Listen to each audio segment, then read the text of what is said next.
तो मूवी का स्टार्ट होता है एक बहुत ही ज्यादा इंटेलिजेंट बच्चे हीरो को दिखाते हुए। उसे नई नई चीजें बनाने का बहुत ज्यादा शौक था और उसने एक छोटा सा पॉट बना रखा था, यानी एक छोटा सा रोबोट। वो उसको यूज करके रोबोट फाइट्स में हिस्सा लिया करता था। वो छोटा सा बोट इतना ज्यादा तेज था कि बड़े बड़े रोबोट्स को हरा देता था। एक दिन उसका कंपटीशन एक बहुत ही ज्यादा रिच आदमी के रोबोट से होता है, लेकिन यहाँ भी वो जीत जाता है और उसे काफी ज्यादा पैसे मिलते हैं। लेकिन उस जायंट आदमी से बात बर्दाश्त ही नहीं होती और वो हीरो से उसका बोर्ड छीन लेता है। तभी एंट्री होती है हीरो के बड़े भाई की, जो कि काफी ज्यादा गुड लुकिंग था और वो हीरो की तरह इंटेलिजेंट भी था। वो अपने छोटे भाई को बचाकर वहाँ से भाग आता है और साथ ही साथ हीरो का बोर्ड भी उसे वापस दिलवा देता है। लेकिन तभी उन्हें पुलिस रोक लेती है, ये कहते हुए कि रोबोट फाइटिंग इलीगल है, और बेचारा हीरो का बड़ा भाई भी प्रिजन में डाल दिया जाता है, जहाँ पर उनकी आंट उन्हें बचाने आती है। इनफैक्ट इन दोनों बच्चों के पेरेंट्स की डेथ हो चुकी थी और इनकी आंट इन्हें मदर बन के ही पाल रही थी। हीरो का बड़ा भाई उसे कहता है कि आओ हीरो, मैं तुम्हें अपनी यूनिवर्सिटी फिरवाता हूँ।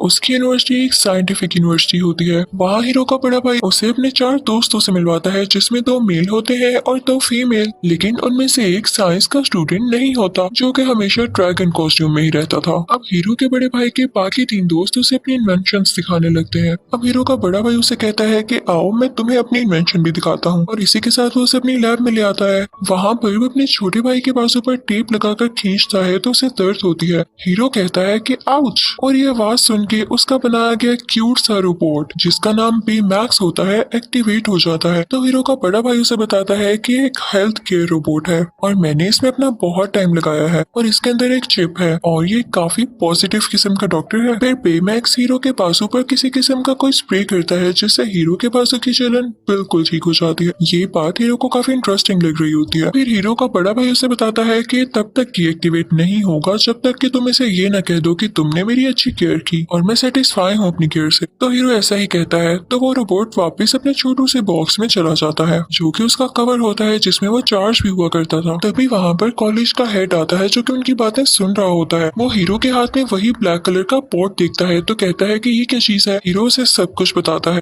तो वो कहता है कि अरे वाह, मुझे भी इसमें काफी इंटरेस्ट है और मेरी बेटी को भी, वो भी काफी जीनियस है। तुम इस यूनिवर्सिटी में एडमिशन के लिए अप्लाई करना और तुम्हारा भाई तुम्हें इसके बारे में सब समझा देगा। अब वो लोग घर आते हैं तो हीरो का बड़ा भाई उसे बताने लगता है कि हर साल हमारी यूनिवर्सिटी में एक शो होता है और यूनिवर्सिटी के हेड को जिसका प्रोजेक्ट सबसे अच्छा लगता है वो उसका एडमिशन अपनी यूनिवर्सिटी में कर लेते हैं, चाहे वो छोटी उम्र का बच्चा हो। जिसे सुनकर हीरो काफी एक्साइटेड हो जाता है और कहता है कि भाई, आपकी यूनिवर्सिटी तो मेरी ड्रीम यूनिवर्सिटी थी। अब हीरो इस पर मेहनत करने लगता है और जल्दी उसे समझ आ जाता है कि मुझे क्या करना चाहिए। उसने जो चीज बनाई थी तो वो बहुत छोटी लेकिन काफी ज्यादा इम्प्रेसिव थी। उसने माइक रोबोट बनाया था, जो कि उसकी पॉट की तरह ही दिखता था लेकिन काफी छोटा था, और वो एक नहीं था बल्कि कई ज्यादा थे। साथ ही साथ उसने अपने सर पर एक डिवाइस भी लगा रखी थी, जो कि उन माइक्रोबोट्स को कंट्रोल करने वाली थी। शुरू में तो ये देखकर कोई खुश नहीं होता, लेकिन तभी हीरो उसका एक्सपेरिमेंट करने लगता है। हीरो उन सब माइक्रोबोट्स को उन डिवाइस से कंट्रोल करने लगता है तो वो माइक्रोबोट्स आकर एक दूसरे से जुड़ने लगती है और अलग अलग किस्म के स्ट्रक्चर्स बनाने लगती हैं। वो उन पर मूव भी कर रहा होता है। ये देखकर कॉलेज के सारे लोग बहुत इम्प्रेस होते हैं और कॉलेज के हेड की तो आंखें ही खुली रह जाती हैं और सारे बहुत ज्यादा क्लैपिंग करते हैं, क्योंकि उन्हें ये प्रोजेक्ट लाजवाब लगा होता है। सब लोग हीरो को कांग्रेचुलेट करते हैं कि तुम्हारा एडमिशन तो पक्का है मेरे भाई। जैसे ये शो खत्म होता है तो एक कंपनी का सीईओ हीरो के पास आता है और उससे कहता है कि क्या अपने माइक्रोबोट तुम मुझे बेचोगे। तो हीरो के कुछ बोलने से पहले ही वहाँ कॉलेज का वही हेड आ जाता है और कहता है कि नहीं, हीरो ऐसा नहीं करेगा। तो हीरो भी उस आदमी को मना कर देता है और वो आदमी वहाँ से चला जाता है और साथ ही हीरो को उसका एडमिशन लेटर मिल जाता है, जिसके बाद वो सब बहुत खुश होते हैं। अब यूनिवर्सिटी से बाहर आकर हीरो और उसका बड़ा भाई बातें करने लगते हैं, लेकिन बातें करते करते जब वो पीछे देखते हैं तो हैरान रह जाते हैं। यूनिवर्सिटी में आग लग चुकी थी। एक स्टूडेंट वहाँ से भागी भागी आती है और बताती है कि कॉलेज के हेड अंदर ही हैं, और हीरो के भाई की कॉलेज के हेड के साथ काफी अच्छी दोस्ती थी तो वो उन्हें बचाने के लिए अंदर जाता है और उसकी कैप बाहर ही गिरी रह जाती है, जिसे हीरो उठा लेता है और तभी वहाँ पर बहुत बड़ा ब्लास्ट होता है, जिसकी वजह से हीरो भी दूर जाकर गिरता है और उसके हाथ में अपने भाई की कैप होती है। वो जान चुका था कि अब उसका भाई इस दुनिया में नहीं रहा। ये सीन बहुत ज्यादा इमोशनल है। अब अगले रोज हीरो के बड़े भाई का फ्यूनरल होता है और सब हीरो को तसल्ली दे रहे होते हैं, लेकिन वो काफी अकेला महसूस करने लगा था। उसका एक ही एक तो बड़ा भाई था। फिर आहिस्ता आहिस्ता टाइम गुजरने लगता है और 1 महीना हो जाता है। सब अपनी जिंदगी में वापस आने लगे थे और अपने काम करने लगे थे। लेकिन हीरो अभी भी काफी दुखी था। वो किसी से ना तो बात करता था और ना ही यूनिवर्सिटी जा रहा था। वो ज्यादातर अपने रूम में ही रहता था। उसका रूम और उसके बड़े भाई का रूम थोड़ा साथ साथ थे। बीच में एक छोटी सी पार्टीशन थी। हीरो गुस्से में अपनी चीजें रख रहा होता है कि तभी उसका बॉट उसके पाँव पर गिरता है और वो चिल्लाता है उसी तरह आउच। और तभी वहां पर उसके बड़े भाई के रूम में पड़ा हुआ वही बेमैक्स एक्टिवेट हो जाता है और अपनी कवरिंग से बाहर आ जाता है। वो हीरो का ट्रीटमेंट करने लगता है, लेकिन हीरो इस मूड में नहीं होता तो वो उसे बंद करने लगता है। लेकिन वो बंद भी नहीं हो रहा होता, क्योंकि हम तो जानते हैं ना कि वो कैसे बंद होगा। लेकिन हीरो ये भूल चुका होता है। वो उस पर से स्लिप हो जाता है और नीचे गिर जाता है कि तभी उसकी नजर बेड के नीचे पड़ती है। उसकी जैकेट में कोई चीज मूव कर रही होती है। जब हीरो ये देखता है तो उसकी जैकेट की पॉकेट में वही एक माइक्रोबोट होता है जो किसी तरह से उसकी पॉकेट में ही रह गया था, जबकि बाकी माइक्रोबोट्स उसी यूनिवर्सिटी में डिस्ट्रॉय हो गए थे। तो हीरो उसे एक छोटे से ग्लास बॉक्स में बंद कर देता है, लेकिन बेमैक्स उसे उठा लेता है और कहता है कि ये माइक्रोबोट कहीं जाना चाहती है। लेकिन हीरो उसकी बात पर ज्यादा ध्यान नहीं दे रहा होता और पीछे से बेमैक्स उस माइक्रोबोट को लेकर पता नहीं कहाँ पहुंच जाता है। जब हीरो को ये रियलाइज होता है तो वो उसका पीछा करने लगता है। रास्ते में बहुत मुश्किल से वो उसका पीछा करते हुए उस तक पहुंचता है तो देखता है कि बेमैक्स वो माइक्रोबोट लिए एक वेयर हाउस के बाहर खड़ा है। हीरो भी वहां पहुंच जाता है, लेकिन देखता है कि वेयर हाउस तो बंद है, लेकिन माइक्रोबोट अभी भी उसी तरफ जाना चाह रहा था। तो वो लोग प्लान करते हैं कि हम अंदर जाके देखेंगे कि आखिर इधर क्या है जो माइक्रोबोट यहाँ ही जाना चाह रहा है। अब वो लोग ऊपर विंडो से होते हुए उसके अंदर जाते हैं। हीरो कहता है कि मैं नीचे जाकर देखूंगा, तुम यहीं रुकना, ठीक है।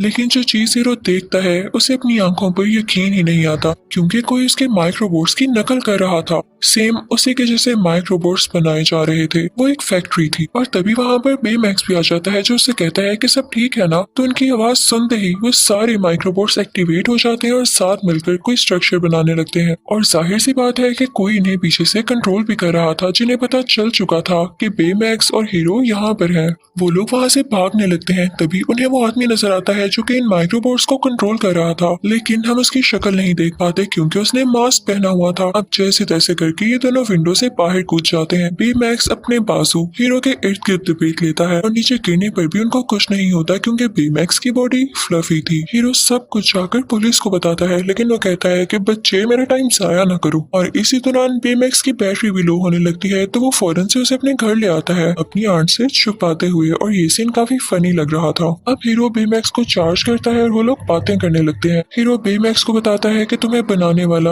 यानी मेरा भाई अब इस दुनिया में नहीं है। तो बेमैक्स उसे रिलैक्स करता है, यानी वो काफी अच्छा रोबोट था। बेमैक्स पूछता है कि वो कैसे मरा, तो हीरो बताता है कि यूनिवर्सिटी में आग लग गई थी। लेकिन साथ ही हीरो कहता है एक मिनट रुको, मुझे कुछ याद आ रहा है। यूनिवर्सिटी में आग जान के लगवाई गई ताकि वहाँ पर हलचल मच जाए, लोगों को सिर्फ अपनी जान की पड़ी हो और कोई मेरी माइक्रोबोट्स को अपने पास ले ले। उसे ये सारा ट्रिक समझ आने लगता है कि जो मास्क वाला आदमी उन्हें दिखाई दिया था ये जरूर उसी का काम था, ताकि वो हीरो के माइक्रोबोट्स को चुराकर उन जैसे कई माइक्रोबोट्स बना सके। वो बेमैक्स के साथ प्लान बनाता है कि हम इस आदमी को रोक कर ही रहेंगे। वो उसकी चिप बाहर निकालता है और उसमें कई ज्यादा कराटे क्लिप्स और एक्शंस इंस्टॉल कर देता है और वो चिप दोबारा से उसके अंदर डाल देता है और साथ ही साथ वो उसे आर्मर भी पहनाता है। अब हीरो और बेमैक्स उसी वेयर हाउस तक पहुंच जाते हैं, लेकिन तभी वहां पर वही मास्क वाला आदमी माइक्रोबोट्स का काफी बड़ा स्ट्रक्चर बनाते हुए उसके ऊपर ही आ रहा होता है। और उसी जगह एक फैन भी आती है जो कि शुरू में तो बड़ी मिस्टीरियस लग रही थी, लेकिन उसके अंदर हीरो के बड़े भाई के दोस्त ही थे, वही चारों दोस्त। लेकिन वही मास्क वाला आदमी उन पर अटैक करने लगता है तो वो सारे डरकर फैन में बैठ जाते हैं और बेमैक्स भी उनकी वैन के ऊपर होता है।